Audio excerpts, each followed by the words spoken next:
إن الحمد لله نحمده ونستعينه ونستغفره ونتوكل عليه ونعوذ بالله من شرور أنفسنا ومن سيئات أعمالنا من يهده الله فهو المهتد ومن يضلل فلن تجد له وليا مرشدا أشهد أن لا إله إلا الله وحده لا شريك له وأشهد أن محمدا عبده ورسوله. Todas las alabanzas pertenecen a Allah, Señor del Universo, a quien Allah Azza wa Jal guíe, nadie lo podrá desviar, pero para quien Allah haya decretado el desvío a causa de las malas acciones y elecciones de esta persona, no encontrará quien le pueda guiar. Atestigo que nada ni nadie merece ser adorado sino Allah, Señor, Creador, Sustentador, quien da la vida y da la muerte, quien ha de juzgarnos por nuestras acciones. Y atestigo que Muhammad sallallahu alayhi wa sallam es su siervo y mensajero. Quien se aferre al mensaje y la guía de Muhammad sallallahu alayhi wa sallam es como quien se sube al arca de Noé.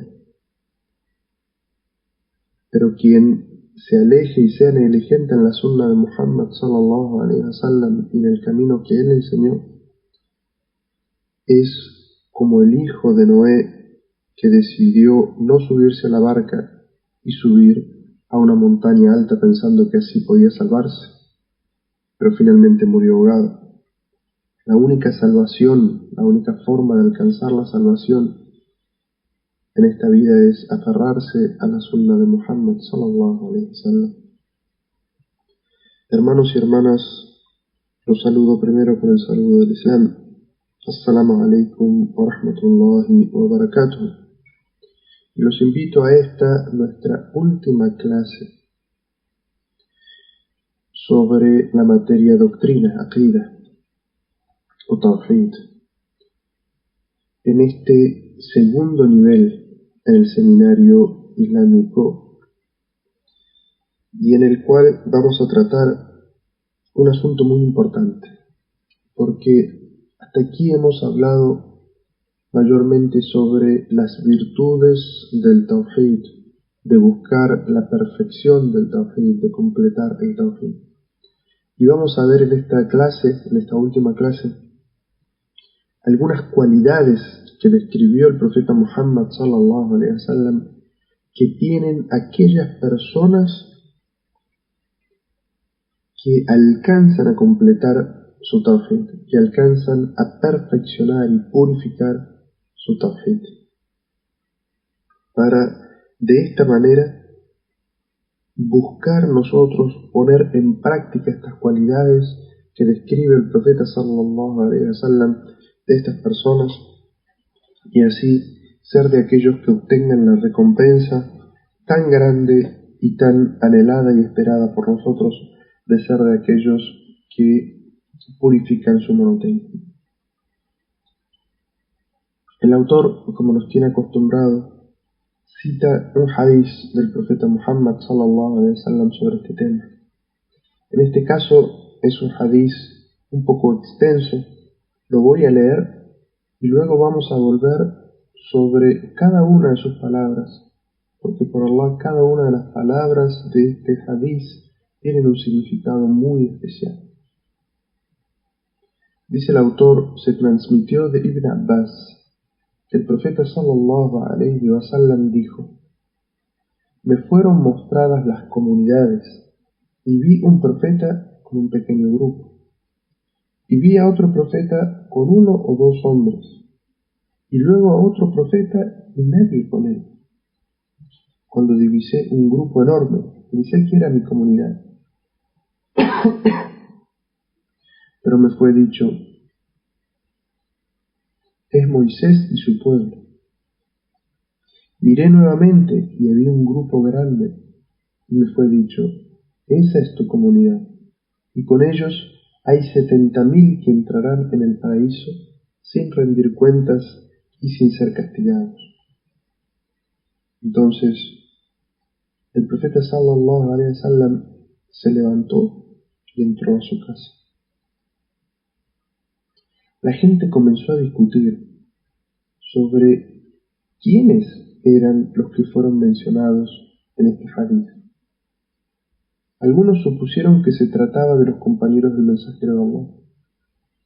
Otros conjeturaron que a lo mejor eran los que habían nacido en la era del Islam y nunca habían sido politeístas. En ese momento entró el mensajero de Allah sallallahu alaihi wasallam y le fue referida la discusión ocurrida en su ausencia. Entonces el profeta sallallahu alaihi wasallam dijo: son aquellos que no piden que otras personas les hagan ruqya, ni que los cautericen, los que no creen en el mal augurio, sino que se encomiendan confiados a su Señor. Entonces se levantó Ukasha ibn Mihsan y dijo: mensajero de Allah, pídele a Allah que me incluya entre ellos. Le contestó el profeta sallallahu alaihi wasallam: tú eres uno de ellos. Luego se levantó otro hombre y dijo: pídele a Allah que me haga uno de ellos. Pero señaló el profeta sallallahu alaihi wasallam: ¿se te ha adelantado, Ukasha?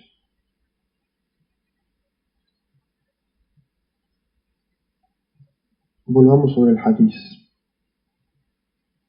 porque este hadith, por Allah, palabra por palabra, tiene un significado muy grande. Primero, este es un hadith auténtico, y quien nos narra este hadith es Ibn Abbas, uno de esos jóvenes que el profeta sallallahu alaihi wasallam instruía mucho en muchos aspectos de la religión, y que aquí nos narra un hadith que está completamente relacionado con el tema del aqid y del tawhid. Dice el profeta Muhammad sallallahu alaihi wasallam: me fueron mostradas las comunidades. Es decir, el profeta sallallahu alaihi wasallam está hablando de que le fueron mostradas en una revelación, en una situación en particular. Algunos sabios dicen que se refieren estas situaciones a cuando el profeta sallallahu alaihi wasallam estuvo en el viaje nocturno y el ascenso a los cielos. Y otros dicen que se trata de una inspiración al profeta sallallahu alaihi wasallam en la que el profeta ve. Y otros dicen que probablemente fue en un sueño. Y como ustedes saben, los sueños de los profetas son verdaderos y parte de la revelación. El profeta dice: me fueron mostradas las comunidades, es decir, las naciones, las tribus, los grupos de personas. Pero aquí no estaban separados por nacionalidades, por colores, por continentes, no. Aquí estaban separadas por su creencia, por el profeta que les había sido enviado. Allah Azza wa Jal dice en el Sagrado Corán, recuerden, que ha enviado un profeta a cada comunidad, y que el profeta que es enviado a cada comunidad habla el lenguaje y el idioma de su pueblo. Entonces el profeta dice: me fueron mostradas, yo vi cada una de las comunidades. Y luego el profeta sallallahu alaihi wasallam comienza a explicar cualidades de algunas de estas comunidades, como que delante de cada comunidad venía el profeta que le había sido enviado, guiando a esa comunidad. Y aquí es como que el profeta sallallahu alaihi wasallam está hablando de aquellos que respondieron al llamado de estos profetas. Es decir, un profeta es enviado a una comunidad, los que responden, los que creen en el mensaje de este profeta, pasan a ser la comunidad de ese profeta, la comunidad especial, la comunidad creyente en ese profeta. Y el profeta sallallahu alaihi wasallam nos habla sobre cómo fue la misión o el resultado de la misión de estos profetas. Y dice: vi un profeta y un pequeño grupo, y vi a otro con uno o dos hombres, y luego a otro y nadie con él.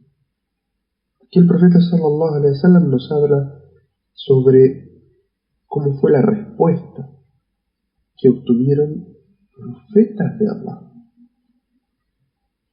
Algún profeta al cual Allah le daba inspiración y probablemente haya tenido o recibido un libro. Dice Muhammad sallallahu alaihi wasallam, un profeta y un pequeño grupo. Imagínense al profeta Noé.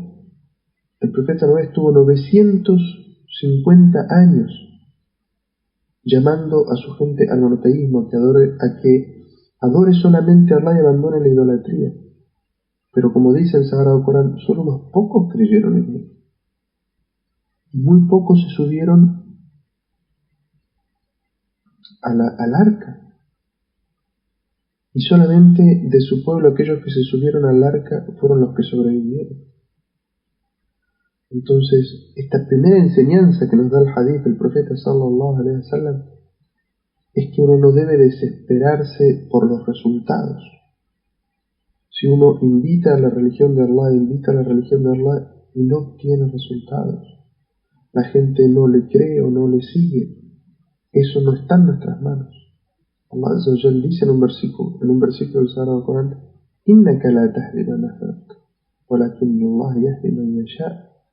Tú no eres quien guía a la gente, o tú no puedes guiar a quien tú quieres, sino que es Allah quien guía a quien Él quiere. Entonces, le dice al profeta sallallahu alaihi wasallam en otro versículo: no tienes tú la obligación sino de transmitir. La obligación del profeta sallallahu alaihi wasallam y de quienes siguen su nación, su comunidad, es la de transmitir el mensaje. Ahora, si la gente cree en él o no cree en él, eso está en manos de Allah. Y uno no debe ser resultadista, es decir, medir si debe continuar haciendo da'wah o no por la cantidad de gente que le sigue. A quien Allah le concede que muchas personas lo sigan o muchas personas ingresen al Islam por su da'wah, khairun wa ni'ma, es un bien y una bendición de Allah, pero no se acaba por eso la obligación, ni es un mérito especial de esa persona, sino que es Allah Azza wa Jalla quien guía a quien quiere. Entonces, si profetas de Allah que contaban con esa ayuda tan grande, ese soporte tan grande que era recibir la revelación, seres escogidos por Allah, algunos llevaban un pequeño grupo, otros una o dos personas y otros estaban solos, años y años haciendo da'wah, invitando a gente y nadie respondió a su llamado. Si esa fue la situación de los profetas, entonces ¿cuánto más debemos ser pacientes nosotros y no basarnos en los resultados?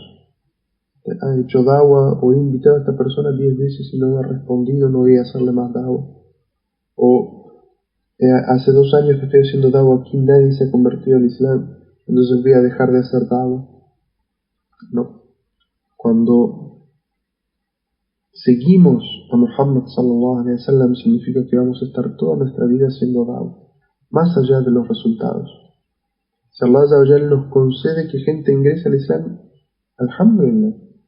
Y si nadie ingresa al Islam por la da'wah que hacemos, alhamdulillah, pero hemos cumplido con nuestra obligación, que es la del tabligh, la del balagh, que es la de hacer llegar el mensaje del Islam a la gente, el cual nosotros heredamos del profeta Muhammad sallallahu alaihi wasallam, porque luego de la muerte de Muhammad no va a haber ningún otro profeta.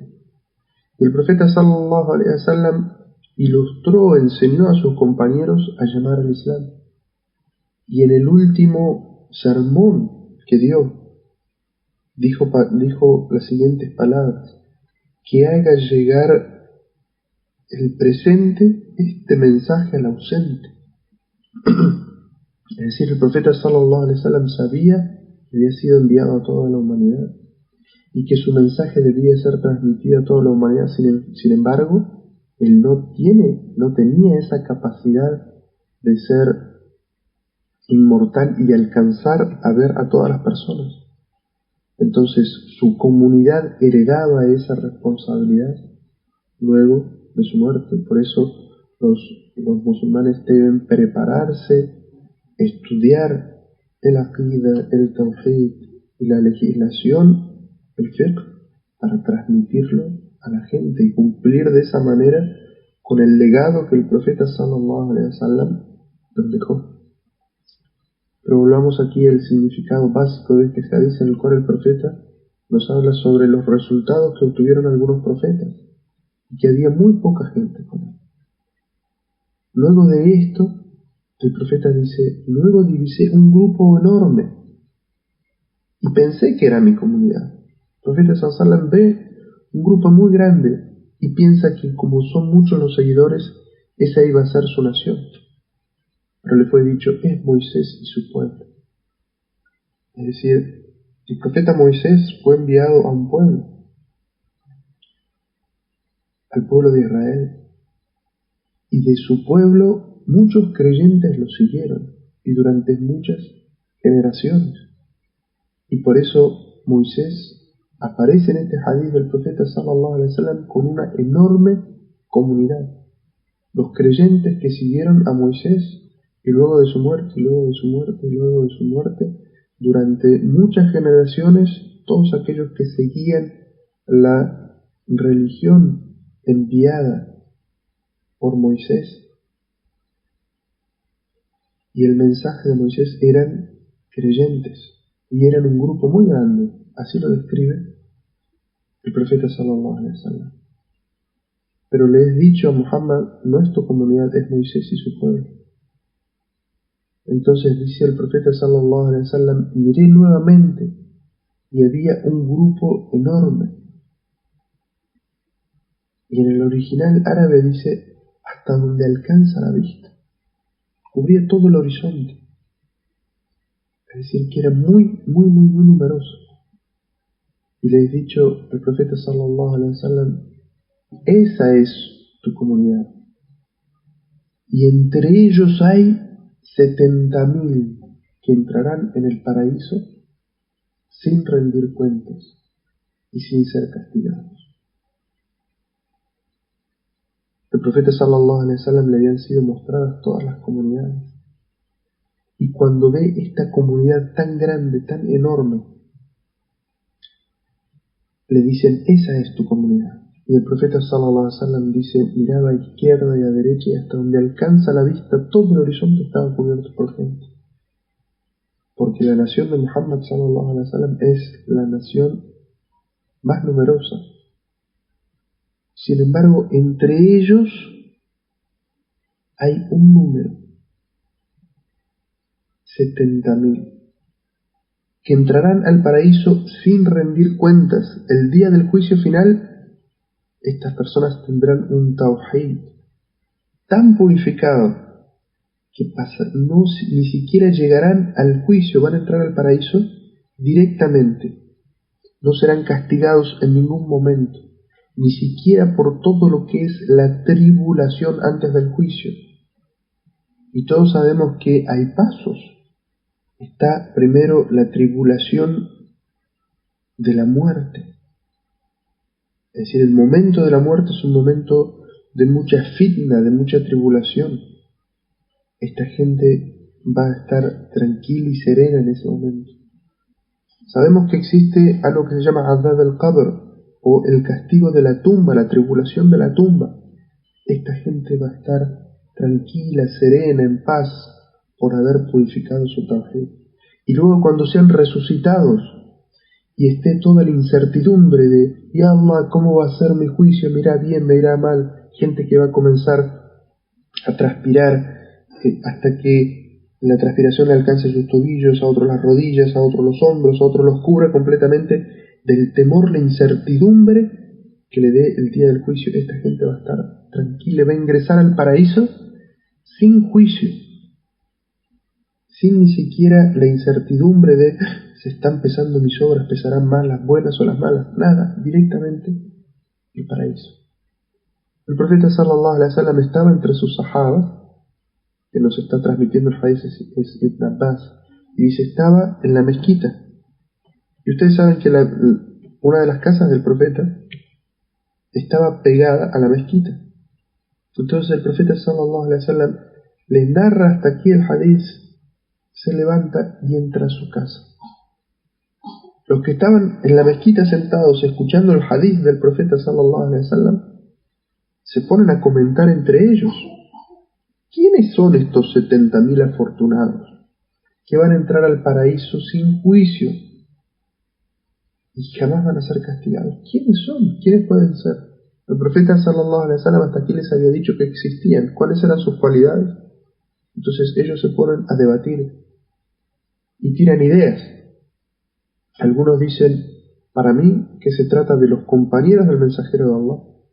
Es decir, el hecho de ser sahabi, compañero del profeta sallallahu alaihi wasallam, es una enorme virtud.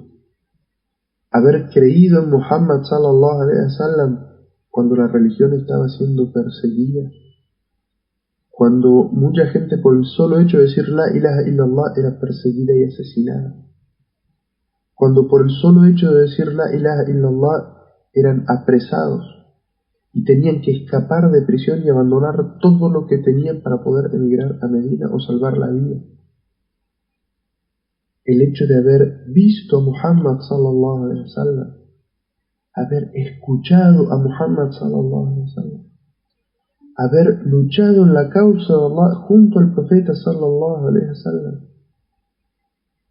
esto es una enorme virtud, y por eso muchos dijeron, estos 70.000 evidentemente deben ser los compañeros del profeta sallallahu alaihi wasallam. Otros tenían otra idea y dijeron, quizás sean los que nacieron dentro del Islam y nunca llegaron a ser politeístas. Es decir, este otro grupo pensó, somos sahabas, porque todos los que están aquí hablando y conjeturando son sahabas, son compañeros del profeta. Dijeron, probablemente estos 70.000 son los que nacen ya después de los sahabas, es decir, los hijos de los sahabas y los que vengan después, porque nunca fueron politeístas. Los sahabas, los compañeros del profeta sallallahu alaihi wasallam, antes de entrar al Islam, de dar su testimonio de fe, antes de ser nuevos musulmanes, habían sido politeístas, habían adorado ídolos. ¿Y cuántos hadices y narraciones hay sobre eso? Como Umar ibn al-Khattab, califa de los musulmanes, el segundo califa, en cantidad de hadices está mencionado. El profeta sallallahu alaihi wasallam lo tenía como su asesor, como una persona muy cercana a él, fue el segundo califa. Mientras era califa, en un momento se pone a llorar y luego se ríe, y uno de sus compañeros le dice, califa de los musulmanes, ¿qué fue lo que primero te hizo llorar y luego te hizo reír? Y le dijo, recordé los días en los que adorábamos a los ídolos y teníamos la costumbre pagana de enterrar a nuestras hijas mujeres vivas, y me puse a llorar. Y recordé después que cuando teníamos hambre y había unos ídolos que estaban construidos de dátiles, íbamos y le quitábamos dátiles y los comíamos.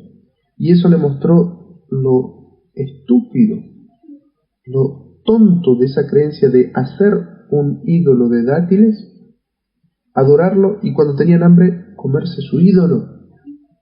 Es decir, ese ídolo ni siquiera podía prohibir que se lo coman. Si tan poderoso era. Entonces, estos sahabis dicen, quizás estos 70.000 son los que nunca llegaron a ser politeístas. Mientras estaban discutiendo estas ideas de quiénes eran, el profeta sallallahu alaihi wasallam vuelve a salir de su casa y entrar a la mezquita. Y entonces le comentan al profeta sallallahu alaihi wasallam esta discusión entre los sahabas, o no discusión sino intercambio de ideas. ¿Quiénes podían ser estos 70.000? Y el profeta sallallahu alaihi wasallam les dice, ¿quieren saber quiénes son estos 70.000? Observen estas características.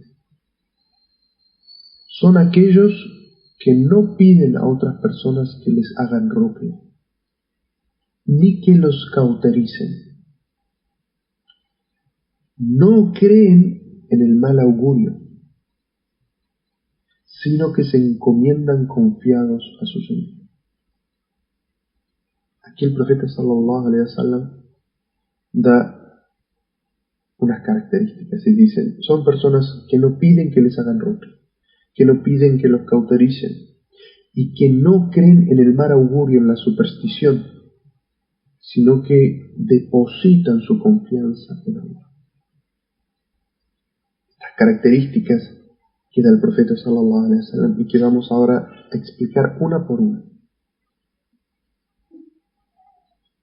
Luego que el profeta sallallahu alaihi wasallam dice esto, se levanta uno de los sahabas que estaba allí escuchando al profeta sallallahu alaihi wasallam atento.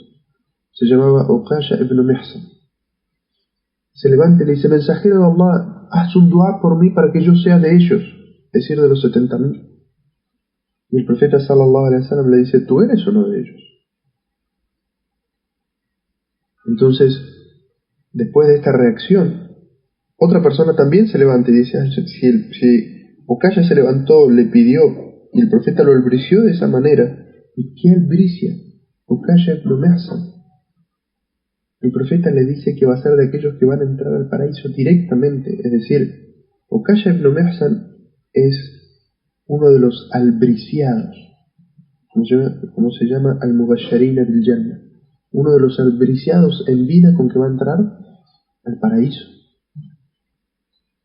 No solamente, sino que va a ser de un grupo muy selecto de los 70.000 que van a ingresar sin juicio, si quiere. Cuando los que estaban allí escuchan esta situación, que Uqasha se para, le pide al profeta que haga un dua por él, para que Allah le conceda ser de ellos, otro más se para, y dice, yo también. Entonces le dice, pídele a Allah, mensajero de Allah, que yo también sea uno de ellos. Pero el profeta sallallahu alaihi wasallam le responde, se te adelantó, Uqasha. Entonces, esta situación del profeta sallallahu alaihi wasallam, los sabios dicen que el profeta conocía a sus sahabas y sabía por inspiración que Uqasha iba a ser uno de ellos, y que también sabía por inspiración que esta otra persona, a la cual no está mencionado su nombre, no iba a ser de ellos. Y para no decirle, no vas a entrar al paraíso, o para decirle, no vas a entrar al paraíso sin juicio, o para decirle, no vas a entrar al paraíso sin castigo, le dijo una frase elegante. Le dijo, se te adelantó Uqasha. Es decir, como que esta dua, esta situación, era solamente, esta aclaración sobre el futuro de las personas, era solamente para Uqasha y para nadie más. Y el profeta sallallahu alaihi wasallam se lo dijo de una manera que no lo desalentó, porque no lo dijo, no vas a entrar al paraíso, o no le dijo, no vas a entrar al paraíso sino hasta que pases un juicio, o un juicio severo, o no vas a entrar al paraíso hasta luego de ser castigado, y quitarle de esta manera a este sahabi su dedicación para ingresar al paraíso, desanimarlo. No, el profeta sallallahu alaihi wasallam le dijo, se te ha adelantado Uqasha. Es decir, como que esta situación especial de albriciar era solamente para uno.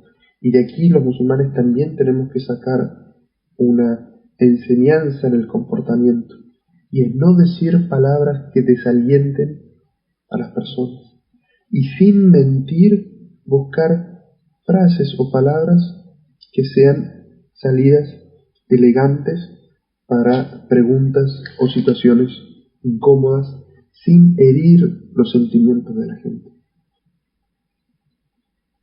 Pero aquí las palabras que nos interesan, las palabras que hablan sobre la perfección del Tawhid de estos 70.000 personas que van a ingresar al paraíso, el profeta sallallahu alaihi wasallam dice, son aquellos que no piden que otras personas les hagan ruqya, ni que los cautericen, no creen en el mal augurio, la superstición, sino que se encomiendan confiados a su Señor.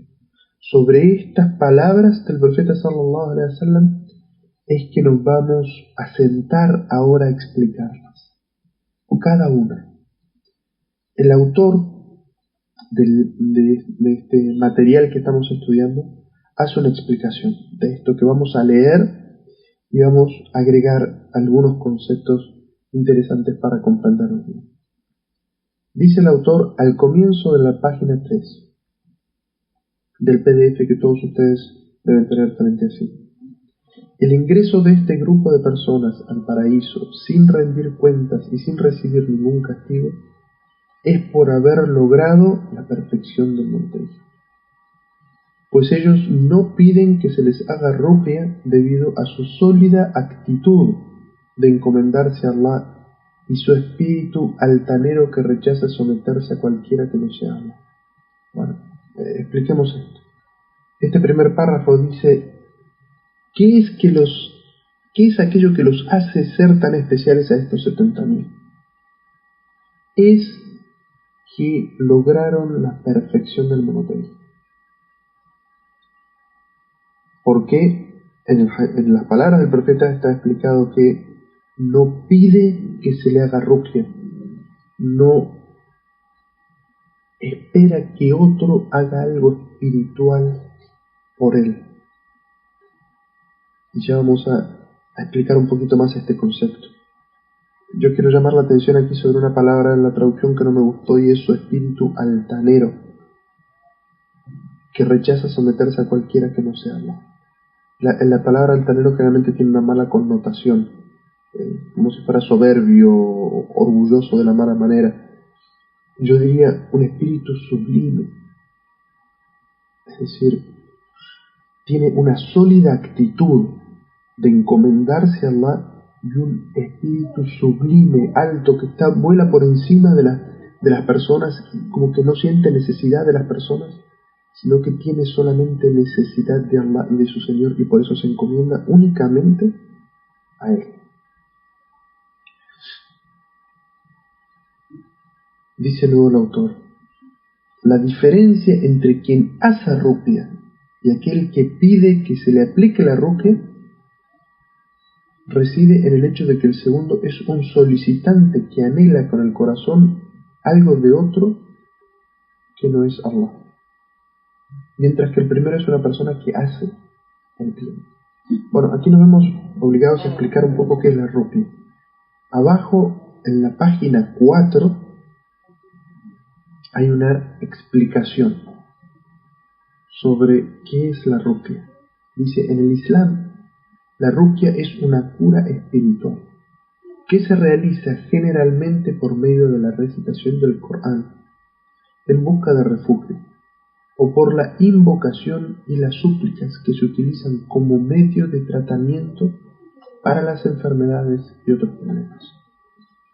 La ruqya, como dice aquí, es una cura de base espiritual. Una persona puede ser aquejada por un malestar emocional y psicológico, es decir, algo que no tiene constatación externa, es decir, no es algo que le atinge el físico, el cuerpo de la persona, sino que su parte espiritual, su parte emocional, su parte psicológica está afectada de alguna manera. La ruqya le puede hacer bien, le puede beneficiar. Incluso las enfermedades físicas pueden ser mejoradas o curadas a través de la ruqya. Y la ruqya es una cura espiritual que tiene como objetivo invocar la bendición de Allah a través de la recitación del libro de Allah, que es la mejor y más sublime palabra, porque es la palabra de Allah.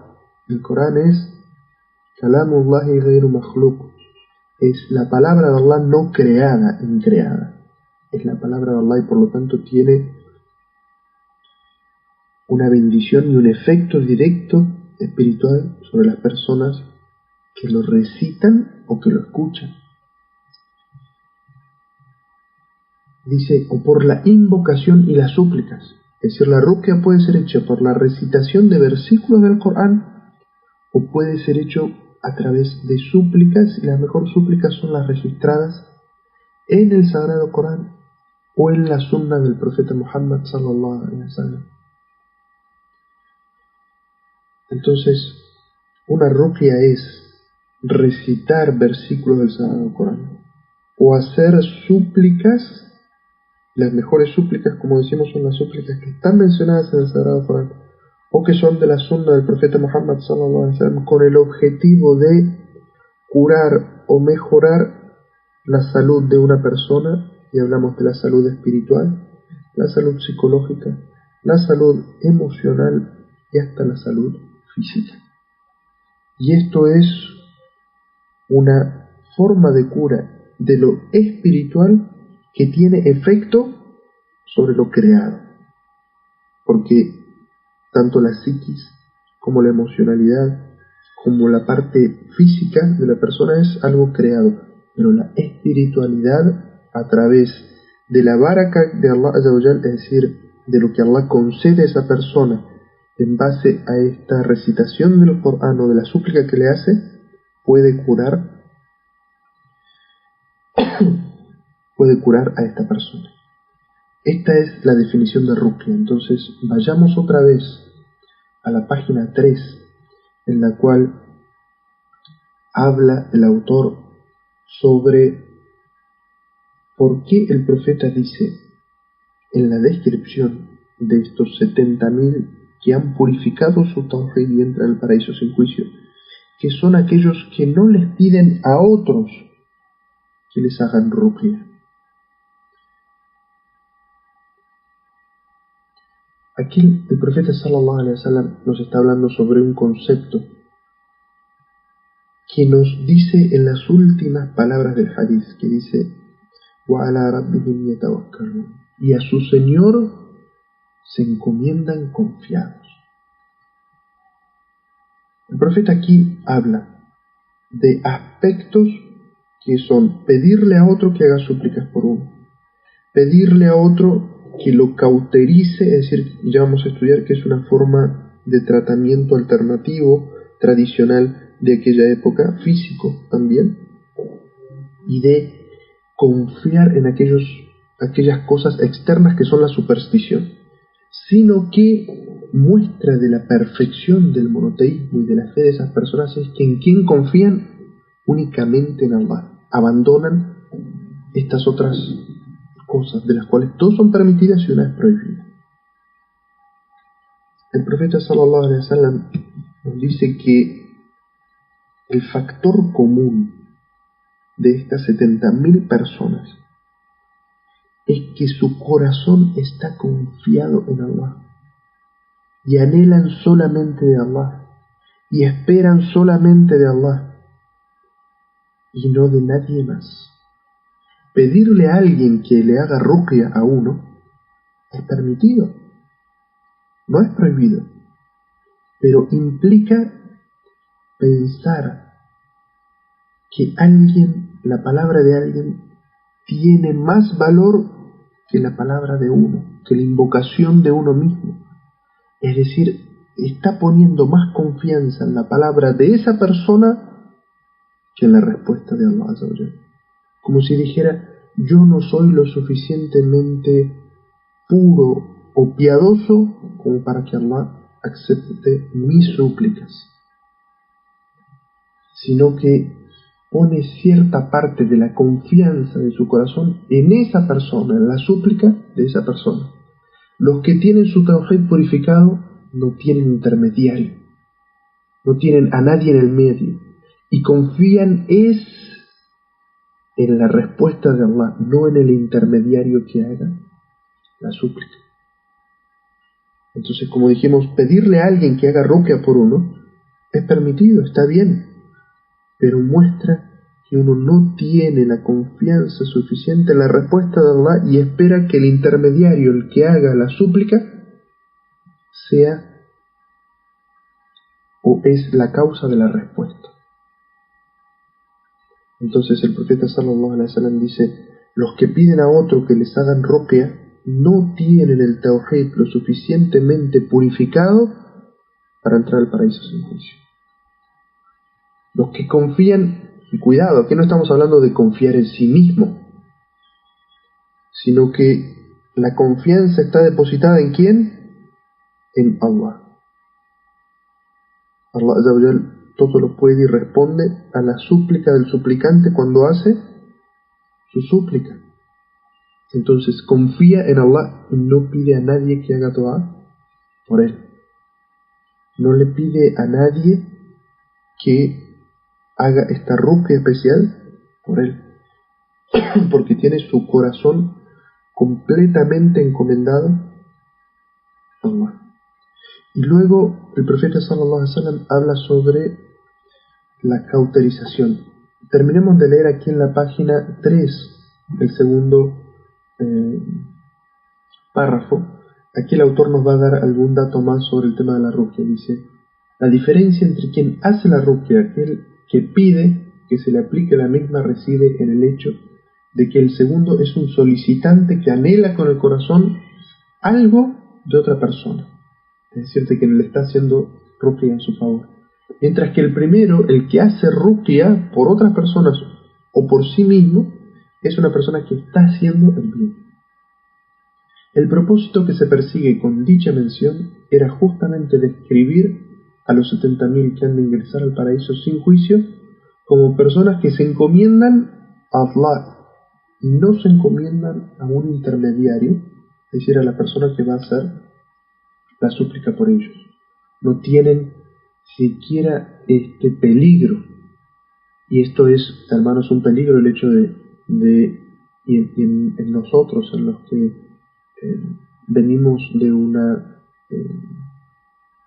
trasfondo católico, en el cual el hecho de confiar en los intermediarios es algo tan común, en el cual para alcanzar el perdón, uno debe comentarle al cura sus pecados. Para conseguir trabajo debe recurrir a San Fulano. Para conseguir salud debe recurrir a Santa Fulanita. Para todo en el cristianismo, en el catolicismo, hay intermediarios. Para los que venimos de ese trasfondo, parte fundamental de la purificación del tawhid implica esto de confiar directamente en Allah y no necesitar ni poner nuestra confianza, nuestra esperanza en nadie. Y por eso es que es parte del trabajo de este musulmán nuevo que viene del cristianismo no repetir esas enseñanzas de ir al sheikh para que haga dua por uno, o ir al sheikh para que haga ruqya por uno, o ir al sheikh para que haga ruqya por un enfermo, o ir al sheikh para que contarle las faltas que ha cometido para sentirse mejor y así sentirse que está alcanzando el perdón de Allah, sino que uno debe dirigirse directamente a Allah Azza wa Jalla en busca del perdón y en busca de la súplica y de la respuesta.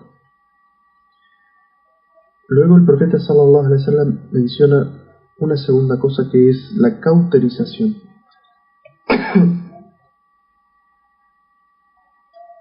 Dice al final de la página 3 el autor: la expresión ni se cauterizan alude a los que no solicitan a otros que les apliquen ese tratamiento. Es de señalar que la cauterización en sí está permitida. Dice un hadith sahih auténtico reportado por Jabir bin Abdullah: el profeta envió a Ubay ibn Ka'b, que era un compañero, lo envió como médico. Es decir, el profeta sallallahu alaihi wasallam sabía de sus conocimientos de medicina y lo envió para que practique la medicina a una gente. Y este escarificó y cauterizó. Es decir, utilizó dos técnicas de la medicina tradicional de aquella época, que es la escarificación, el hijama, que la hijama consiste en una ciencia, un conocimiento del cuerpo del ser humano, en el cual dicen que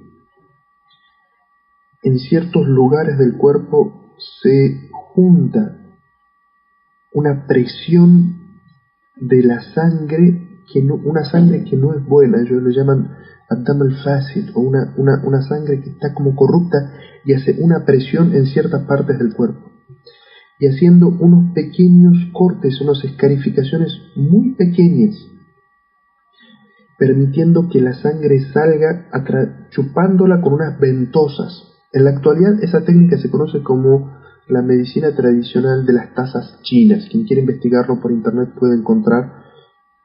Los chinos también practicaban esta forma y son los que la han transmitido a Occidente, y por eso es conocida aquí como la técnica de las tazas chinas. Hacen unos pequeños cortes, hacen un vacío y ponen una taza o un vaso, generalmente es de vidrio, y este vacío succiona y hace que salga cierta parte de la sangre, y eso genera bienestar y cura en las personas. Este médico que había enviado el profeta sallallahu alaihi wasallam utiliza esta técnica y la de la cauterización. La cauterización también consideran que ciertas partes del cuerpo a las cuales se les hace pequeñas cauterizaciones, es decir, se les aplica un instrumento caliente, producen una presión o un cambio, el cual produce bienestar y cura a las enfermedades. Y eso también lo podemos ver en otras ciencias de la medicina tradicional china, por lo cual ellos ponen como unos pequeños carbones calientes sobre algunos puntos, que son puntos de la acupuntura o digitopuntura, que por el hecho del calor genera un bienestar en esos puntos. Es decir, estas eran formas tradicionales de medicina de aquella época, y el profeta envía a una persona que sabe que practica esas técnicas, es decir, que esas técnicas de medicina son lícitas en sí mismas, no están prohibidas.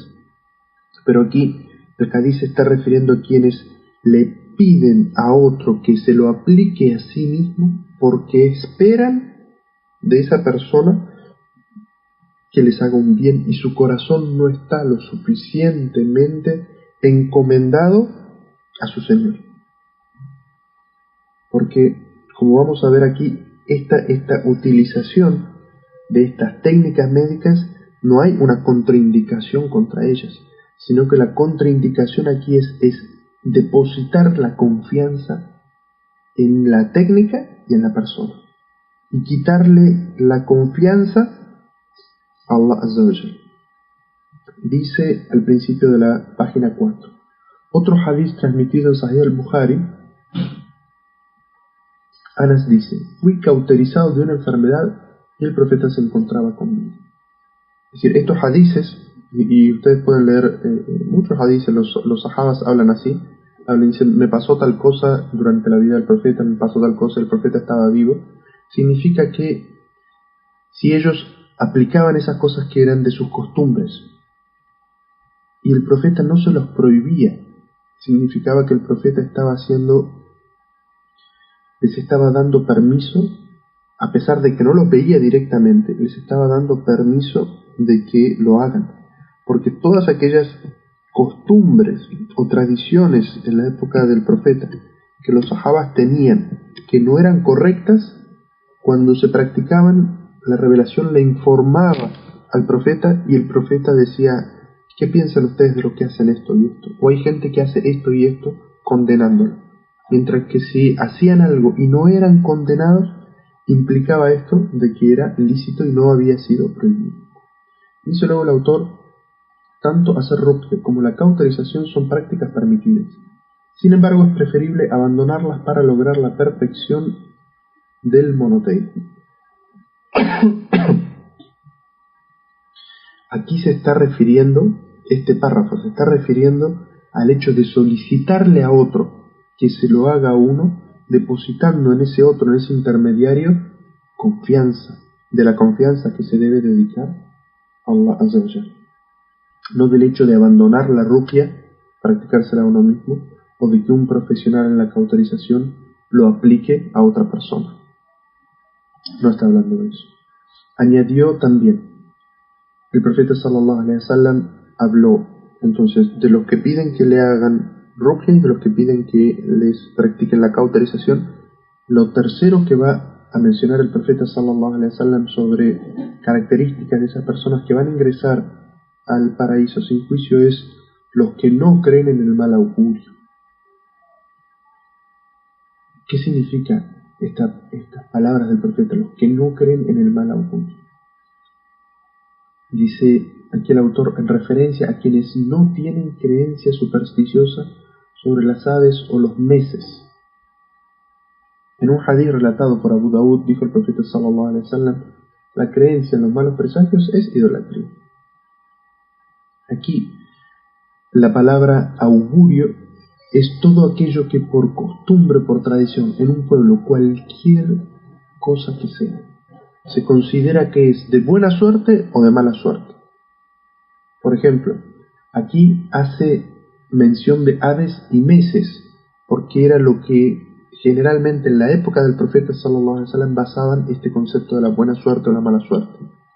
Entonces dicen, si una persona va caminando por un camino, sale en un viaje, y hay un ave posada en el camino, y cuando uno se acerca vuela hacia la derecha, es una buena señal de buena suerte, que le va a ir bien. Eso es superstición, un buen augurio. Pero si sale volando hacia la izquierda, es una señal de mala suerte, de mal augurio. Menciona los meses y dice: viajar en tal mes tiene bendición de Allah, o le va a ir bien. Es de buena suerte viajar un lunes o un jueves o en julio o en agosto o en Dhul Hijjah o en Dhul Qa'dah. Y es de mala suerte viajar en tal mes o en tal día.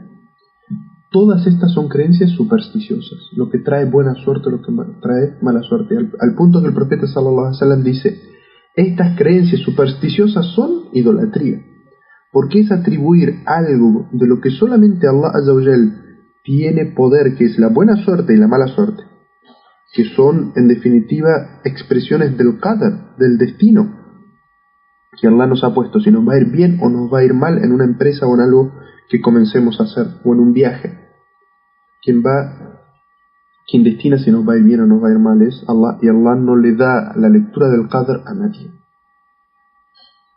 Entonces, ¿en quién debe confiar uno cuando inicia algo, un viaje o cualquier empresa?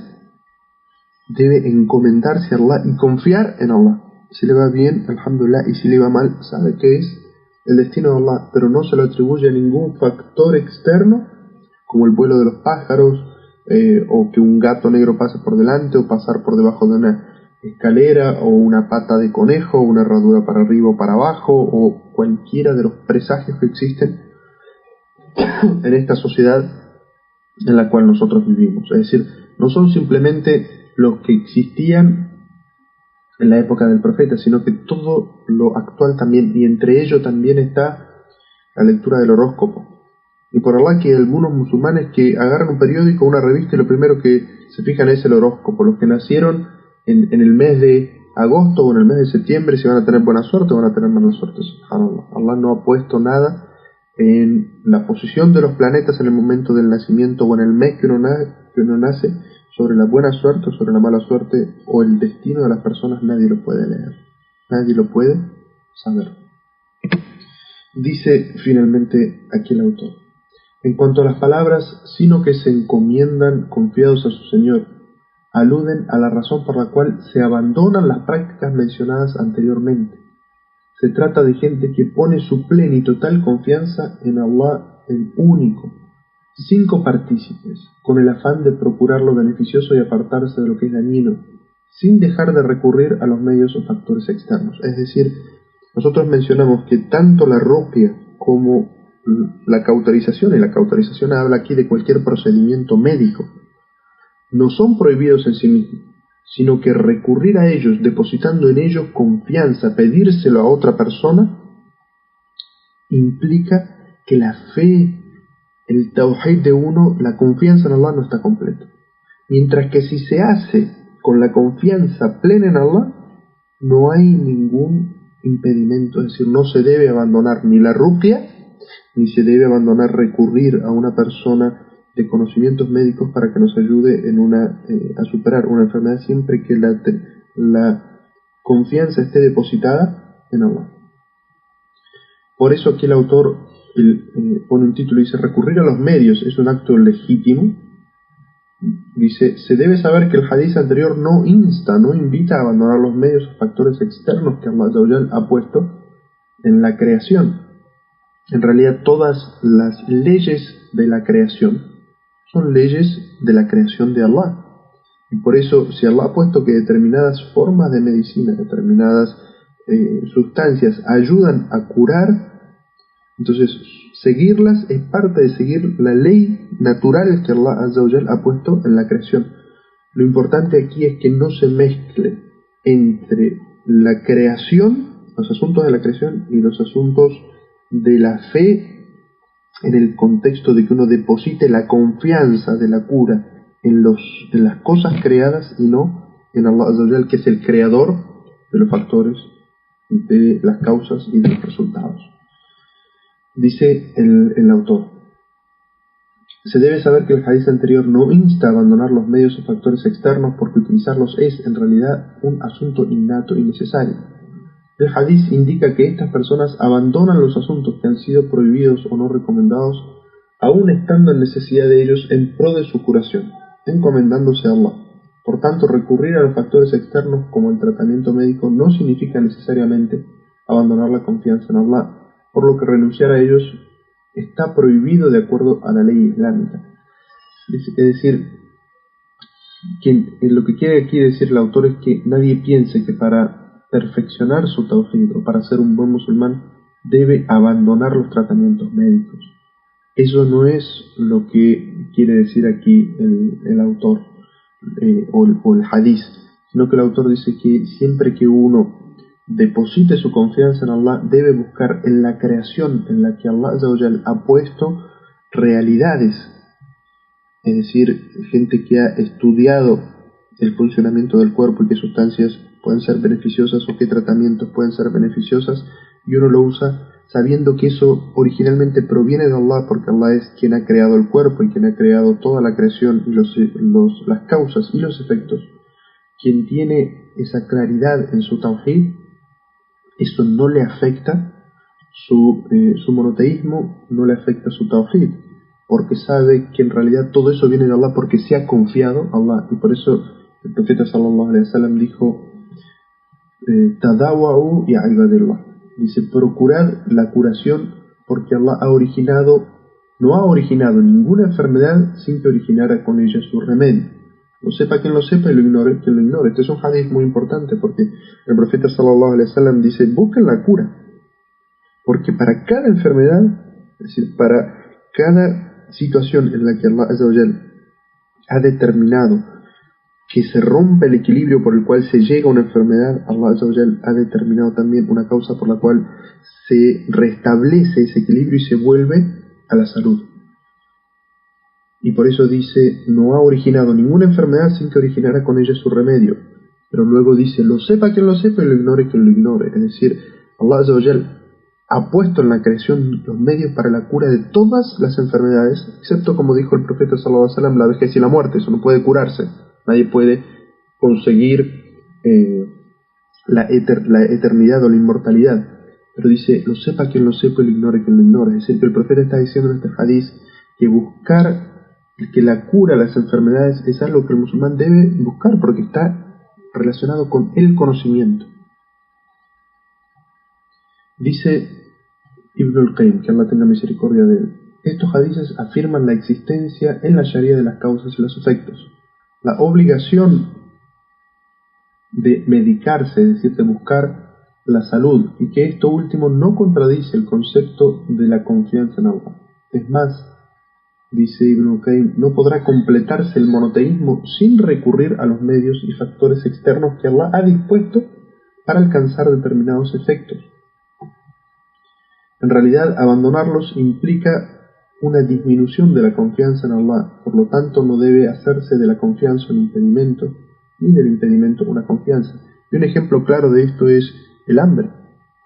No estaría bien que una persona diga: yo tengo un monoteísmo tan puro que no voy a comer, porque Allah Azza wa Jalla le voy a pedir a Allah y Allah va a saciar mi hambre. Allah Azza wa Jal ha puesto algo para que sacies tu hambre, que es el alimento lícito. Entonces, no estaría bien, como dice aquí, no es correcto hacer de la confianza un impedimento.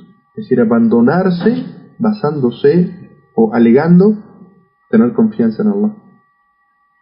Entonces, ¿qué es lo que nos enseña esta última parte?